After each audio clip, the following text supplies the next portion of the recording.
Hi there, Dr. Cindy here. I originally did this essay as a Facebook Live, but for some reason, the videos come out pixelated sometimes in spots, and it gets difficult to get the gist of the essay. So I've decided to go ahead and just record this video essay and then place it up on Facebook. This is called White Supremacy, White Superiority, and the Value of the Colors Black and White. It appears on my website as a written essay, www.racialized-writer.com. And this will also be placed on why do I keep saying Facebook? This will also be placed onto my website in the video section. And I'm also going to place this video on YouTube. If you visit YouTube, please remember to subscribe. And if you visit my website, please also remember to subscribe. In order to consider carefully the essence of my essays, you must put on your thinking caps and your lenses, because the subjects in my essays usually require deep thought and reflection. And anybody who knows me knows this is the case. This is one of them. So put on your thinking caps and your lenses and get ready to think deeply and considerably. We are about to go in for a deep dive.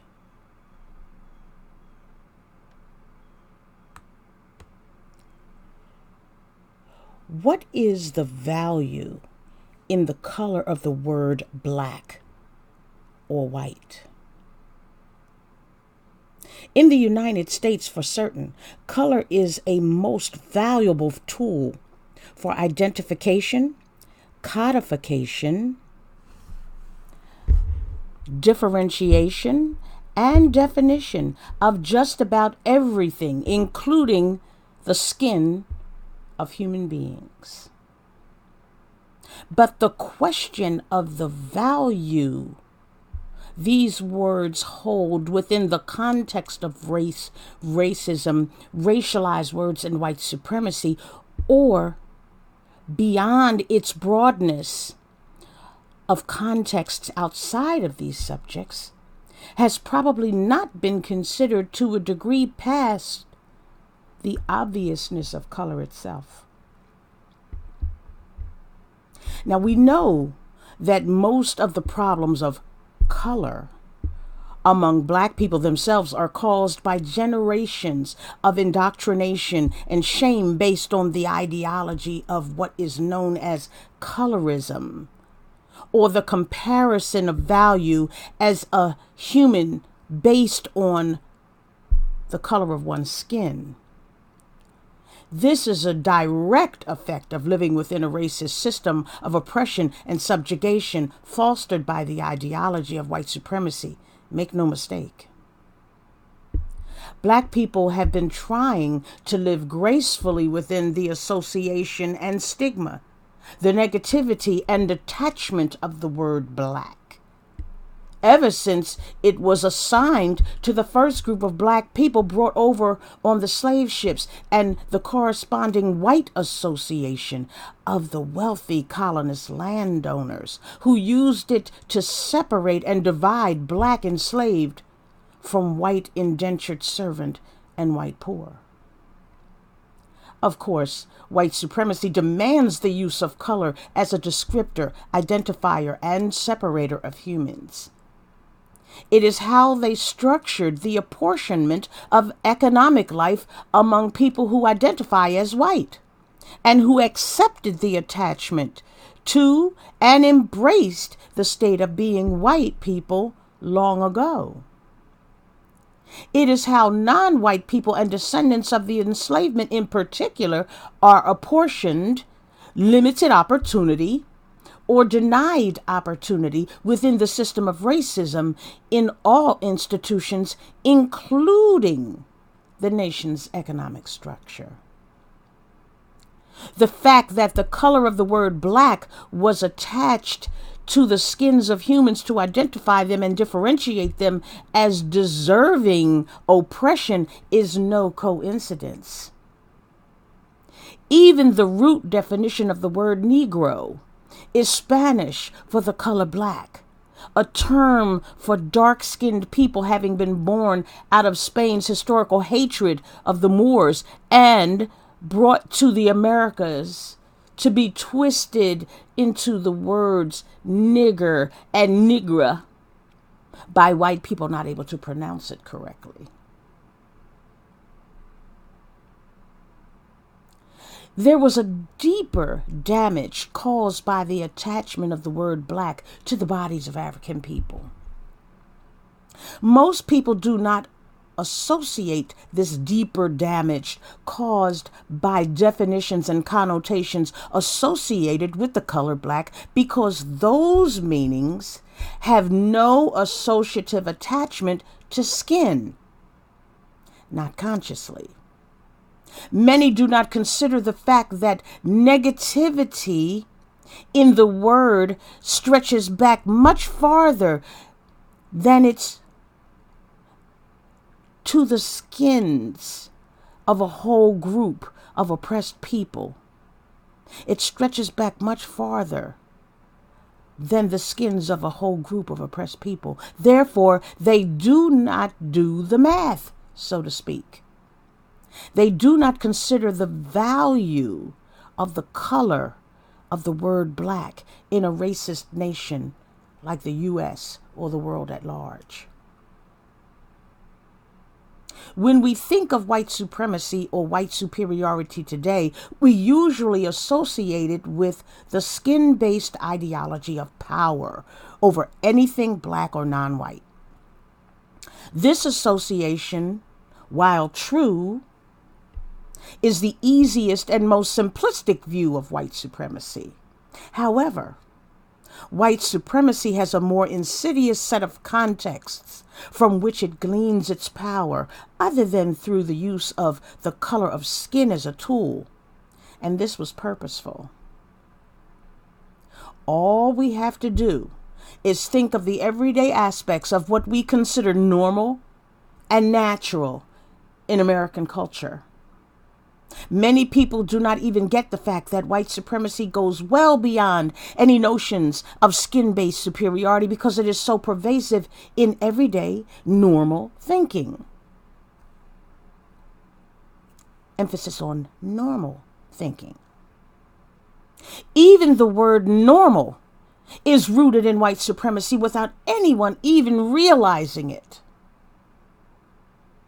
If we take ourselves outside of the racialized circumstances in which we live based on skin color and take a look at the world through a normal lens, we will find examples everywhere.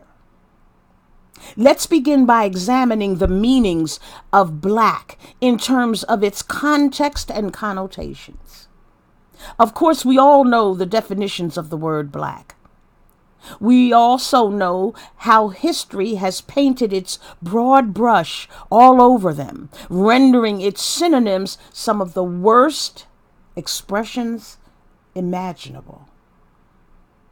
Go to any thesaurus and you will find words like dark, dusky, sooty, dirty, dingy, sad, depressing, somber, doleful, mourning, disastrous, calamitous, sinful, inhuman, fiendish, devilish, infernal, monstrous, atrocious, horrible, livid, murky, nefarious, treacherous, disgraceful, traitorous, and villainous. Still more are threatening, malevolent, menacing, angry, wicked, hostile, resentful, sullen, unclean, grubby, impure, depressing, and many, many more. The antonym or opposite are good, hopeful, clean, happy, optimistic. The antithesis of the word black is white. By stark contrast, white is characterized as a color without hue, at one extreme end of the scale of grays, opposite to black. A hue completely desaturated by admixture with white, the highest value possible. What does that say? It says that white is the achievement of the highest value possible.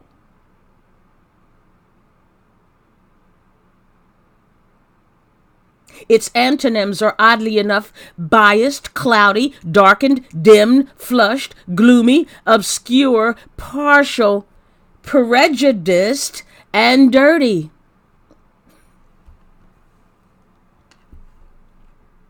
Equally odd is the absence of synonyms that express the full dimensions of white to the degree and scope of the expressions which are provided for the word black.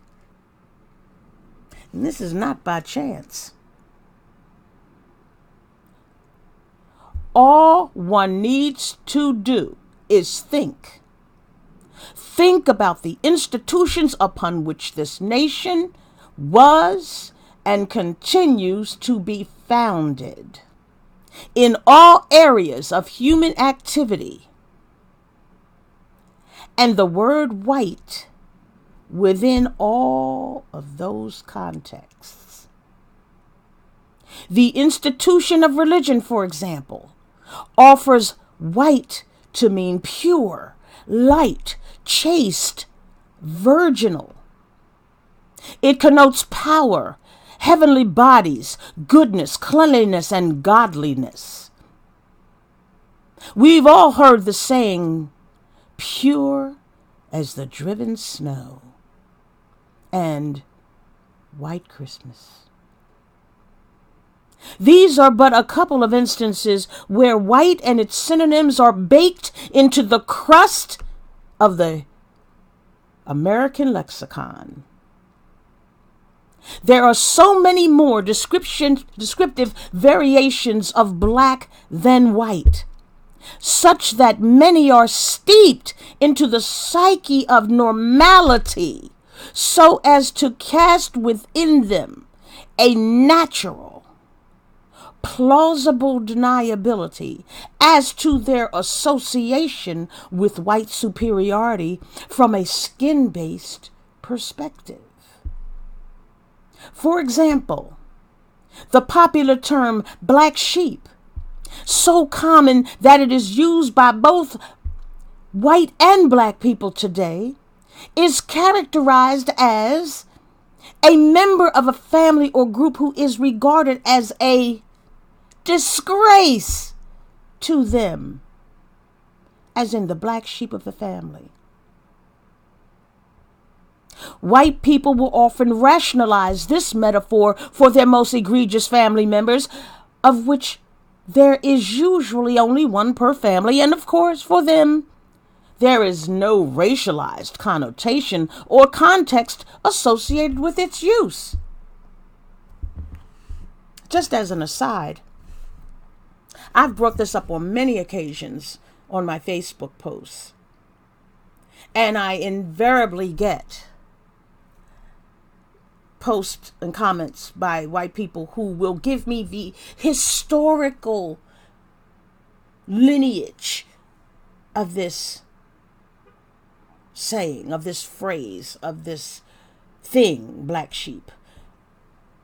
And they will rationalize it as just as I've said it. These are the people who are considered the outcasts, things like that. And not at one point do they associate whiteness to it. Not at one point do they see or are willing to see the white supremacist implications of the statement, of the name, of the moniker black sheep. Because they're not associating the skin basedness of it. So, of course, if it doesn't mean a black body, it's not racist. If it doesn't mean a black body, it's not white supremacist in its nature, in its natural state, in its normality. There doesn't need to be a skin-based connotation associated with its use to be considered a disgrace, because it transcends any skin-based reference or ideology. So what does this mean? It means the essence of white superiority, which drives the consciousness of this nation and indeed the world, goes far beyond the ideology which gave rise to the desire of the colonial powers to use the word with its associated synonyms to identify and stigmatize an entire body of people in order to enslave them, for their descendants to continue as a way of denigrating and subjugating the descendants of the enslavement. It means white supremacy is inside of everything that is considered clean, wholesome, pure, happy, and optimistic. And everything that is considered dark, dusky, sooty, dingy, sad, depressing, somber, doleful, mournful, disastrous, calamitous, sinful, inhuman, fiendish, devilish, infernal, monstrous, atrocious, horrible, livid, murky, nefarious, treacherous, disgraceful, traitorous, and villainous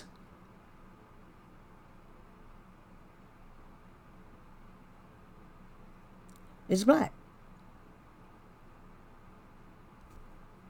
Still more are threatening, malevolent, menacing, angry, wicked, hostile, resentful, sullen, unclean, grubby, impure, and depressing. Think about the ramifications of that and how normal and natural it is all considered outside of race and racism as applied to human bodies.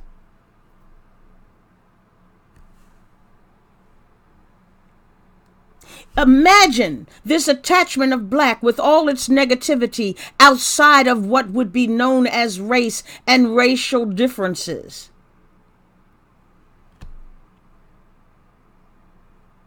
Let me repeat that. Imagine this attachment of black with all its negativity outside of what would be known as race and racial differences. The value of the word black, its value in terms of the synonyms produced by it, what it means, the feelings that it invokes. Evokes. One of them. Now attach the skins of an entire body of people to these words based on the perception of skin color, of white and black. The value of the word black when used to attach to a body of people in order to dehumanize and subjugate becomes invaluable to those for whom it is a necessary part of maintaining their own superiority using the value of the word white. Now, you should have a much better understanding of what white superiority is really about and how destructive and pervasive it truly is. Does this mean black and white people should stop using these words to identify ourselves? Not until the power mechanisms of white supremacy and superiority are dismantled forever. Until then, black people will continue to make the best of it and create our own meanings and value for the color black. That concludes this essay. The doctor's out.